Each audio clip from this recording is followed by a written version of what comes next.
Здравствуйте, дорогие друзья! Я приветствую вас на канале «Жизнь после жизни есть, я знаю», который посвящен доказательствам жизни после смерти и устройству потустороннего мира, куда каждый из нас попадает по завершении своего земного пути, где и воссоединяется с ранее усопшими родными и любимыми и продолжает бесконечное путешествие по нашей прекрасной и удивительной вселенной.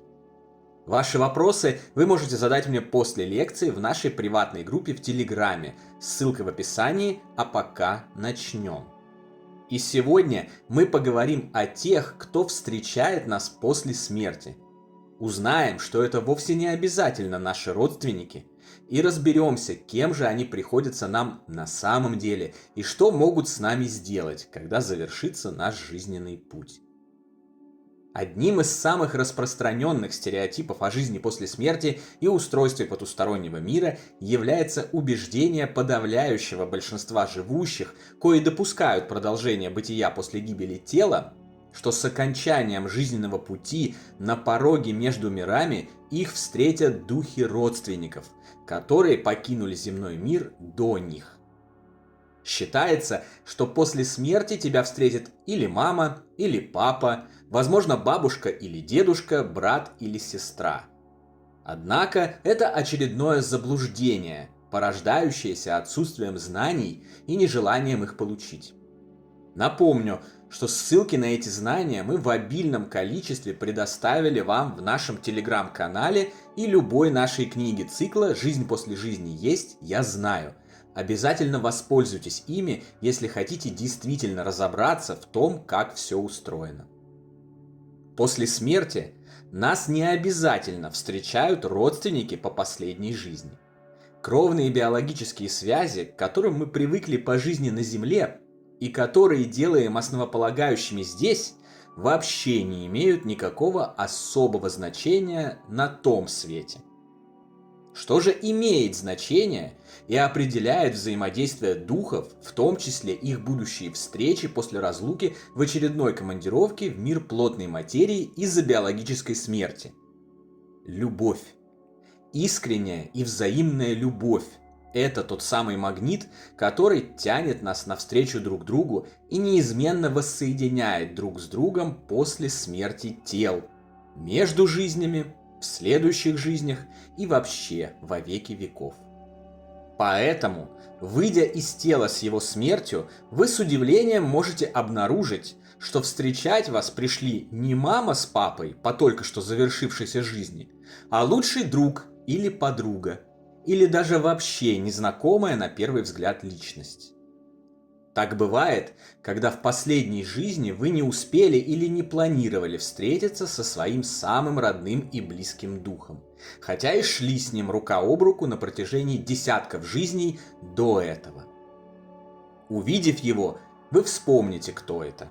Вы осознаете, что давно знаете друг друга, и именно поэтому он и пришел встречать вас и помогать с завершением воплощения. Земной же род могут составлять как таковые родные и близкие духи, так и совершенно новые знакомые, с которыми до этой жизни вы никак не взаимодействовали. Более того, чаще всего члены семьи именно таковыми малознакомыми духами и являются. Они могут принять какое-то участие в вашей жизни, оказать какое-то влияние на вас, позитивное или негативное, возвышающее или деградирующее, и навсегда покинуть ее. Вы больше никогда их не увидите, поскольку отсутствует главное условие для вашей новой встречи – искренняя и взаимная любовь.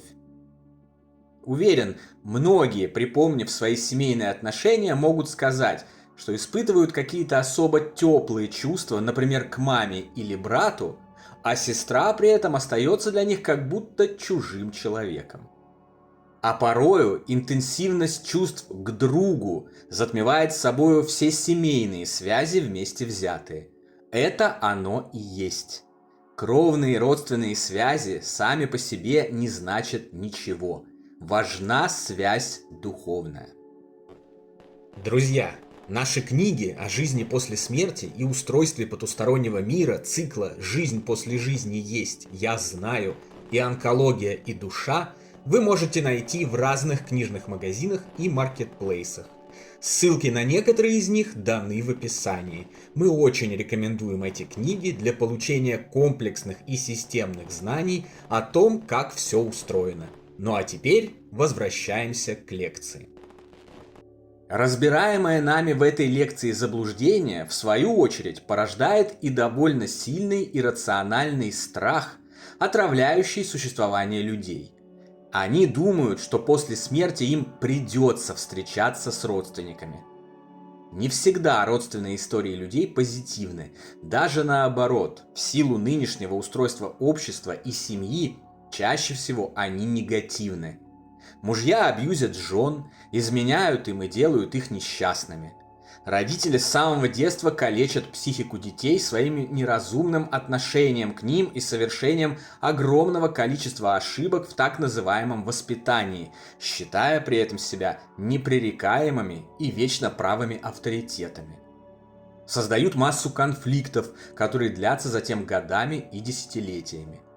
Братья и сестры предают друг друга, взаимно грызут глотки за наследство и прочие земные ничего не значащие шалогушки и так далее.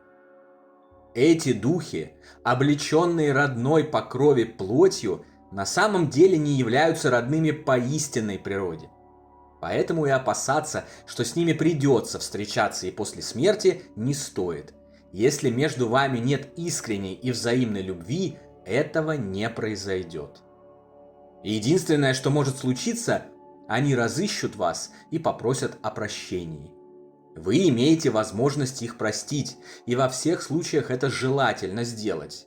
Но это не накладывает на вас обязанности затем пребывать с ними хоть какое-то время, если они вам неприятны. Прощение всегда остается безусловным и является инструментом освобождения друг друга от зла, ненависти и обид, обоюдно отравляющих реальности, в которых вы проживаете. Также встретить вас после смерти могут ваши духовные наставники, ангелы-хранители и существо света, о котором мы уже говорили ранее, а также прочие духовные сущности, которых вы не знали и не видели на протяжении всей жизни. Тем не менее, незримо они всегда пребывали рядом с вами и помогали вам проходить разнообразные трудности и испытания. Именно поэтому они и приходят встретить вас после гибели тела, потому что обладают узами искренней любви и неравнодушия по отношению к вам, желанием помочь вам и защитить вас.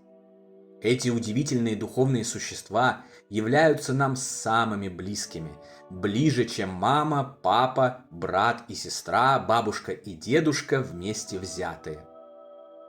То, о чем я говорю, это не какие-то выдумки или домыслы, взятые с потолка.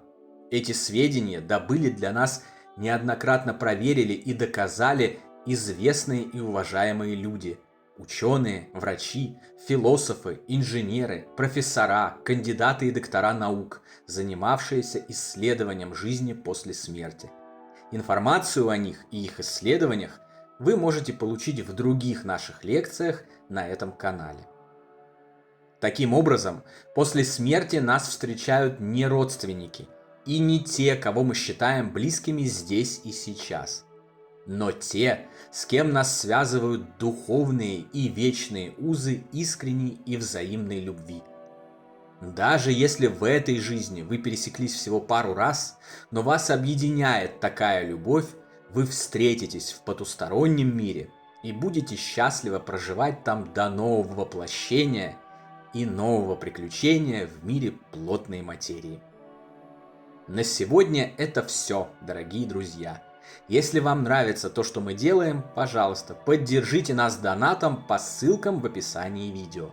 Благодаря вашей поддержке мы продолжаем нашу работу. Большое вам спасибо. Дополнительную интересную и полезную информацию за пределами лекций, ответы на ваши вопросы о жизни после смерти и наш приватный чат, в котором я бываю регулярно, вы найдете в нашем телеграм-канале. Ссылка на него, как всегда, в описании видео и на экране. Добро пожаловать! Встречаемся на следующей лекции здесь же, на нашем канале. А пока, всего вам самого лучшего волшебного и замечательного.